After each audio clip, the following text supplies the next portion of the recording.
ประโยค5 คำที่ฟังแล้วรู้สึกแบบเฮ้ยโกรธโมโหพูดคำนี้เลยนะเรียงใดเรียงนะฝ้ายเองก็จะเป็นหยุดดิเหมือนเรากำลังพูดอยู่คำสั่งมาบอกว่าหยุดดิหยุดพูดรู้สึกโมโหโกรธประโยคที่2ก็คือเป็นไรมากปะมันรู้สึกแบบเฮ้ยนี่กูเป็นบ้าประสาทแดกไปหรออย่างเงี้ยจะเป็นคนอื่นเขาก็ไม่เห็นเป็นเลยก็ทำไมแต่ละคนมันไม่เหมือนกันไงอีกอันนึงก็แบบก็เรื่องแค่นี้เปล่าอาจจะคล้ายๆกัน2อันนี้ฟิลนอยอันนี้ด้วยความเป็นคนเยอะถ้าได้ยินคำว่าอย่าเยอะจะรู้สึกว่ากูเป็นคนเยอะจะไม่ให้กูเยอะได้ทำไมก็กูเยอะ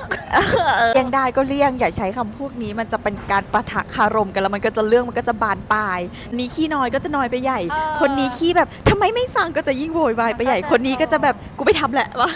แต่ละคำมันจะเป็นแบบทริกเกอร์ของอารมณ์แต่ละคนแล้วของเพื่อนๆล่ะฟังคำไหนที่รู้สึกว่าเฮ้ยไม่ได้นะถ้าฟังคำนี้เลยฉันโมโหฉันโกรธอะไรอย่างเงี้ยลองมาแบ่งปันกันนะ